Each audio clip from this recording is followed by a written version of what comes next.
नमस्ते छात्रों, कक्षा 5वीं विषय हिंदी सुलभ भारती। छात्रों, हमने हमारी पिछली वीडियो तासिका में इकाई क्रमांक 2 का पाठ क्रमांक 8 देखा था। बीज रामेश्वर दयाल दुबे इनके द्वारा लिखा गया यह पद्य पाठ, जिसमें हमने देखा कि एक छोटा सा बीज जो नदी किनारे था, उस बीज को चिड़िया, बकरी और गाय खाने के लिए अन्न के स्वरूप में आते हैं। उन सभी को बीज नहीं कहता है या फिर रुकने को कहता है, ठहरने को कहता है थोड़े समय के लिए, क्योंकि उसी बीज का रूपांतर छोटे से कोपल निकलने के बाद पौधे में और पौधे से कुछ समय बाद और पानी धूप पाकर पेड़ में होता है। बीज अपना महत्व चिड़िया, बकरी और गाय को एक स्वाभाविक रूप से बताता है। पौधे और पेड़ के रूपांतर के बाद, एक बड़ी पेड़ के रूपांतर के बाद फल देना, बीज देना, उसी के साथ छाया देना, इन सारे कर्तव्यों को पूरा करते हुए बीज इस पाठ में हमने देखा कि हमें हमेशा दूसरों की मदद करने के वक्त किस प्रकार से रहना चाहिए। अनुकूल परिस्थिति के अनुसार हमें अपना बर्ताव करना चाहिए। यह सब एक छोटे से बीज के बाद, एक कोपल के बाद गाय और पेड़ पौधों के साथ हमें इस पाठ में दिखाया गया। पौधा बड़ा होने के बाद किस प्रकार से सभी की सहायता करती है, इसकी सविस्तर रूप से जानकारी हमने हमारी पिछली वीडियो तासिका में ली है। आज हम इसी पाठ के स्वाध्याय विभाग की ओर बढ़ेंगे। इकाई क्रमांक 2 का पाठ क्रमांक 8 बीज, कवि रामेश्वर दयाल दुबे। हम स्वाध्याय की ओर बढ़ते हैं और पहला प्रश्न हमें स्वाध्याय में पूछा गया है। कोष्ठक में से उचित शब्द चुनकर रिक्त स्थानों की पूर्ति करो। कोष्ठक यानी इसके पहले मैंने आपको समझाया बच्चों, कोष्ठक का अर्थ होता है, मराठी में कंस कहते हैं और अंग्रेजी में ब्रैकेट कहते हैं। पहली रिक्त स्थान है, किसी नदी के किनारे एक डैश पड़ा था, जो कि बीज उसका उत्तर है। पानी और धूप पाकर डैश फूटा। क्या फूटा? अंकुर फूटा। जो भी रिक्त स्थान आप पूरे करते हो उसे पेंसिल की सहायता से अधोरेखन करना उचित है। इसी के साथ तीसरा हमारा रिक्त स्थान है, डैश देखकर बकरी के मुंह में पानी भर आया। क्या देखकर? कौंपले। कौंपले को मराठी में हम छोटे अंकुर कहते हैं। चौथा, थोड़े दिनों के बाद बीज एक छोटा सा डैश बन गया। क्या बन गया? बीज एक छोटा सा पौधा। 5, अब मैं तुम सबके डैश आ सकता हूँ। पेड़ किसके काम आ सकता है? सभी के। तो काम इस शब्द को यहाँ पर रिक्त स्थान पर लिखना है। इसी के साथ प्रश्न क्रमांक 2 हम देखेंगे। निम्नलिखित वाक्यों में से सही वाक्य को सही के चिन्ह और गलत के सामने गलत का चिन्ह लगाइए। देखो, पानी और धूप पाकर बीज में अंकुर फूटा। यह वाक्य सही है, गलत है? सही। तो सही का चिन्ह लगाना है। दूसरा, कॉम्प्ले देखकर बकरी की आंखों में पानी भर आया। अब देखो, आंखों में पानी भर आना यानी एक तो बहुत ज़्यादा आनंद होना या फिर दुखमय आँख में पानी आना, ऐसे कुछ हुआ क्या? नहीं। सो उसके मुंह में पानी आया था, तो यह वाक्य गलत है। तीसरा, गाय ने पौधे को खा लिया। नहीं तो पेड़ होता क्या? नहीं। पेड़ की बात सुनकर सब खुश हो गए। सही वाक्य है यह।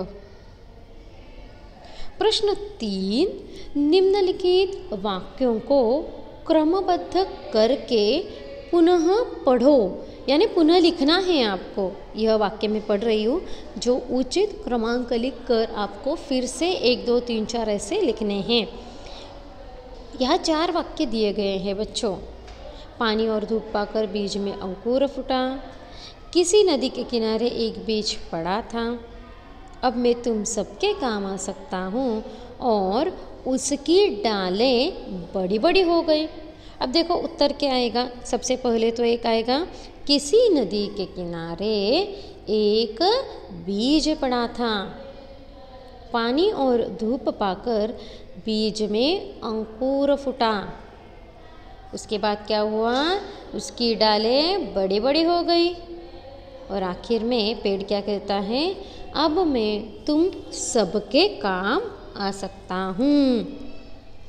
इसी के साथ हमारा अगला प्रश्न है प्रश्न क्रमांक 4।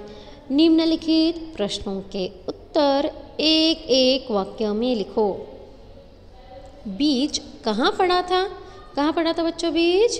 किसी नदी के किनारे। सो पूर्ण वाक्य लिखना है, बीज किसी नदी के किनारे पड़ा था।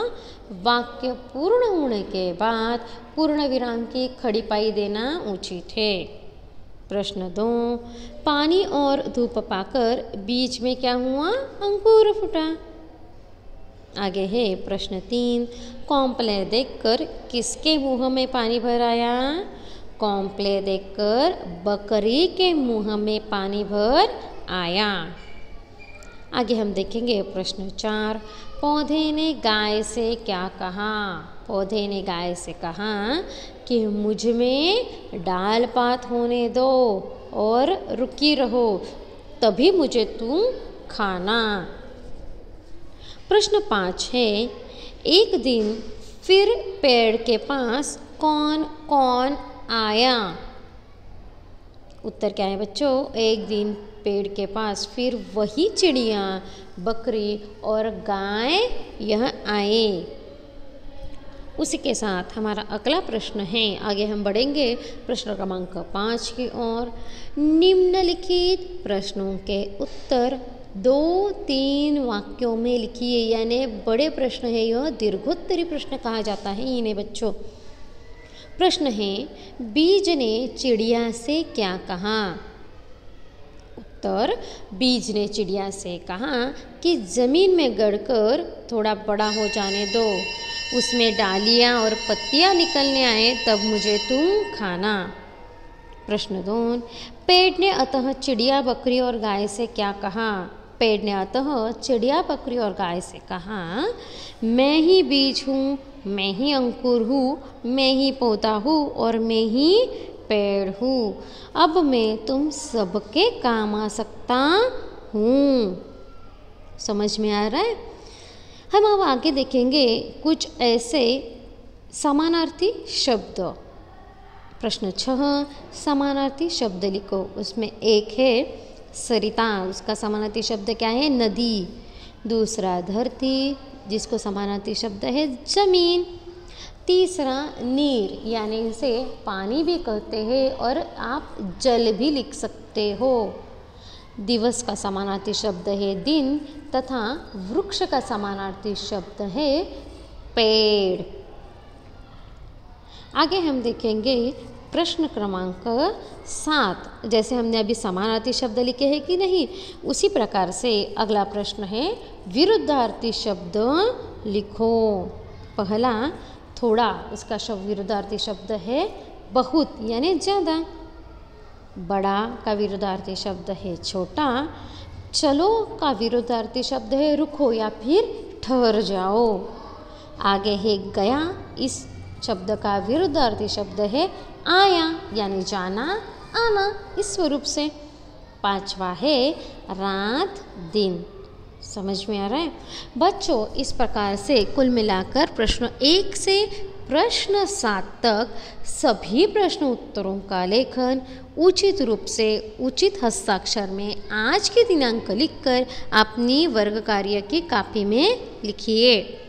आज हम यही रुकेंगे। धन्यवाद।